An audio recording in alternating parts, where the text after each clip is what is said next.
Ao mesmo tempo que intensificamos a ação armada em todas as frentes, devemos ser capazes de desenvolver a nossa ação à retaguarda do inimigo, no coração do inimigo, lá onde ele se sente mais seguro. Centenário de Amílcar Cabral.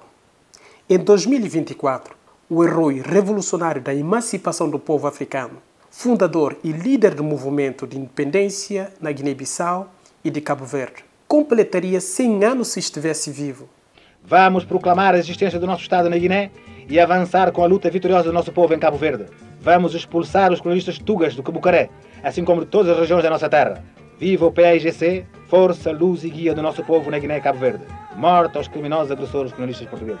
Infelizmente, Cabral foi assassinado em Conakry no dia 20 de janeiro de 1973 por alguns dos seus próprios companheiros que o traíram, agindo em proveito do regime colonial português. Ao observar um passado com uma distância mais de 50 anos de libertação da Guiné-Bissau e de Cabo Verde, é inspirador perceber como a contribuição de Cabral foi única e o seu pensamento continua atual.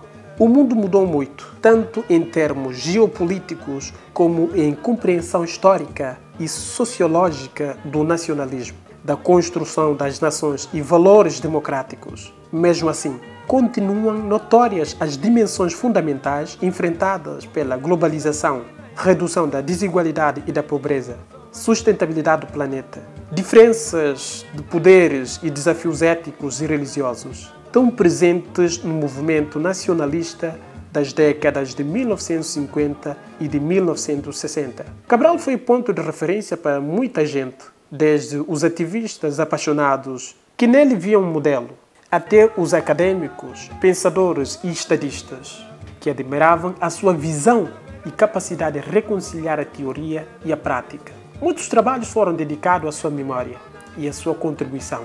Nenhum deles é exagerado.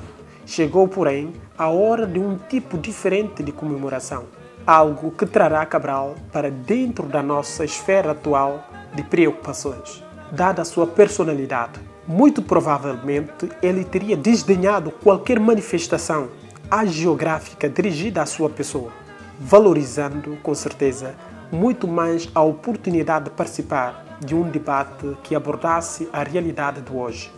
Realmente, era uma palavra sempre presente no discurso pedagógico de Cabral. Uma comemoração à sua inspiradora contribuição deve, portanto, basear-se na realidade. Cabral costumava dizer que temos que lembrar que as pessoas não lutam por ideias ou coisas que estejam na mente de outras pessoas. Elas lutam por causas práticas, pela paz, por melhores condições de vida e pelo futuro dos seus filhos. Liberdade, fraternidade e igualdade são as palavras vazias para as pessoas que não significam uma melhoria real em suas vidas. Uma vida inspiradora. Cabral nasceu em 1921 em Bafatá, Guiné-Bissau. Seu pai, Juvenal Cabral, professor, e sua mãe, Dona Iva Pinhel Évora, dona de um pequeno negócio independente. Eram cabo-verdianos que migravam para a Guiné-Bissau em busca de uma vida melhor. Deixaram para trás a seca e o desespero, mas, posteriormente, voltaram às ilhas, dando a Amílcar Cabral a oportunidade de iniciar seus brilhantes estudos. Em 1944, durante a Segunda Guerra Mundial, ele concluiu os estudos secundários em São Vicente e já estava em busca de um modo de exprimir o seu amor pelo país, manifestando em poesias e interpretações culturais. No outono de 1945, conseguiu, com muita dificuldade, uma bolsa para seguir os estudos universitários em Lisboa. Queria ser engenheiro agrícola. Além de estudante brilhante, era muitíssimo ativo no recém-criado movimento nacionalista pela libertação das colônias portuguesas. Tornou-se rapidamente um ponto de referência para o pequeno grupo de intelectuais africanos residentes em Lisboa, que logo criaram um centro de estudos africanos. De volta à Guiné-Bissau, em 1952, seu objetivo na vida era claro e o seu alvo conhecido até o mesmo pela temida e repressiva polícia política secreta portuguesa, designada de PD. Cabral foi contratado como engenheiro no serviço público em Pissubé. Valeu-se de sua posição profissional para fazer pesquisas que lhe permitiram aprofundar o conhecimento sobre o país. A participação num censo agrícola deu-lhe a oportunidade de aproximar das bases e estabelecer uma ampla rede de contactos. Entretanto, com base num conselho amigo, Cabral deixou a Guiné-Bissau, voltou a Lisboa, viajou extensamente por Angola, onde participou na fundação de MPLA em 1956. Fundou o PAIGC, o que representou a consolidação de uma dura batalha clandestina ao marco na história do movimento nacionalista nas colônias portuguesas. A geração que travou o combate seria conhecida como a geração de Cabral, em reconhecimento à sua liderança intelectual e estratégia ao seu empenho pessoal. Em 1960, o ano da independência africana, Cabral denunciou formalmente o colonialismo português e tornou o movimento nacionalista mais visível aos olhos do mundo.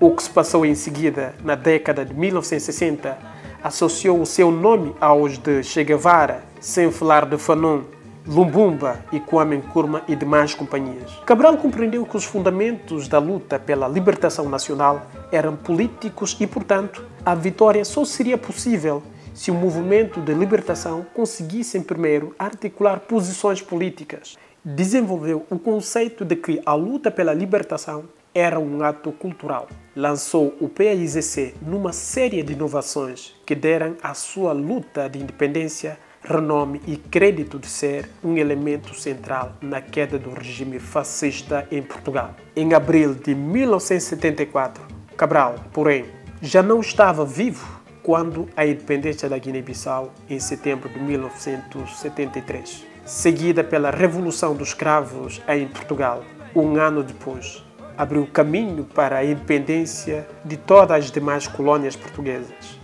Na trágica noite de 20 de janeiro de 1973, poucos meses antes de tornar realidade o seu sonho de proclamar unilateralmente a independência na Guiné-Bissau, agentes infiltrados à PIDE assassinaram Cabral em Conakry. No entanto, como disse Mário de Andrade, a vida de Cabral já se tornará história.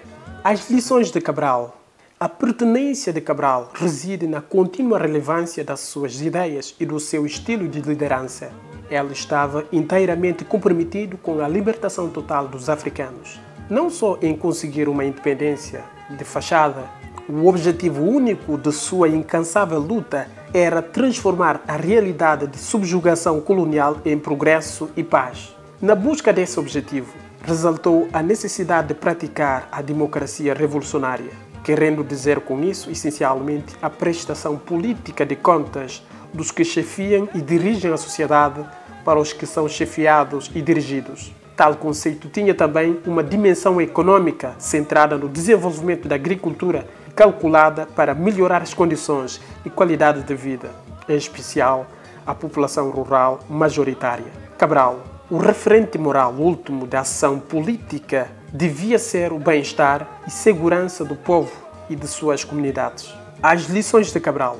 Temos também a importância da integridade e da transparência nas posições de liderança, como fica claro em sua famosa frase citada anteriormente sobre o imperativo: não esconda coisa alguma das massas do nosso povo. Exponha a mentira sempre que for contada. Não esconda as dificuldades, os erros, as falhas. Não vindique vitórias fáceis. Talvez a maior lição de Cabral seja a sua indomável coragem na luta por um princípio. Nunca submeter-se a uma injustiça, por maior e mais desencorajador que seja o desafio. Seu compromisso total com a causa de libertação, para além da independência, também fica manifesto no juramento que fez diante dos companheiros em 1969. Juro que vou dedicar a vida, toda a minha energia e toda a minha coragem, toda a capacidade que tenho como homem até o dia de minha morte, ao serviço do povo na Guiné-Bissau e em Cabo Verde, ao serviço da causa da humanidade. Fazer a minha contribuição com esforço meios possíveis para melhorar a vida do homem nesse mundo. Esse é o meu trabalho. O exemplo de Cabral também nos ensina que o compromisso com a política de emancipação significa dedicação integral no combate às fraquezas humanas, para exercer a responsabilidade moral e política de maneira transparente. São as lições importantes para a liderança africana do século XXI. Uma liderança desafiada pela necessidade cada vez mais urgente de aumentar o bem-estar material dos cidadãos. Amílcar Cabral foi fundamental no movimento de libertação que deu a independência aos povos da Guiné-Bissau e Cabo Verde.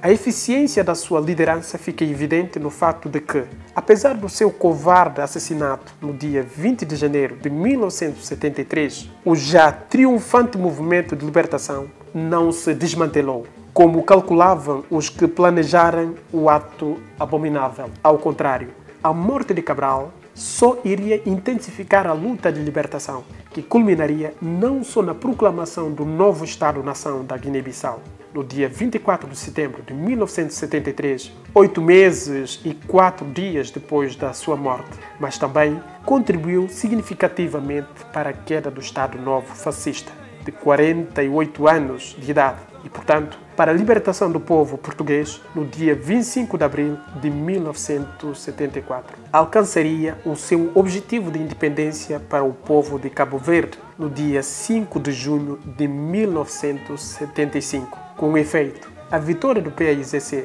apressaria o desmantelamento do Império Colonial na África. A Guiné-Bissau, portanto, não foi só a terra natal de Amílcar Cabral, mas o terreno fértil para a germinação das suas ideias, para o teste das suas teorias e para o desenvolvimento, pela prática concreta das teses adequadas acerca da natureza, da sociedade e da política num contexto geograficamente definido e historicamente específico.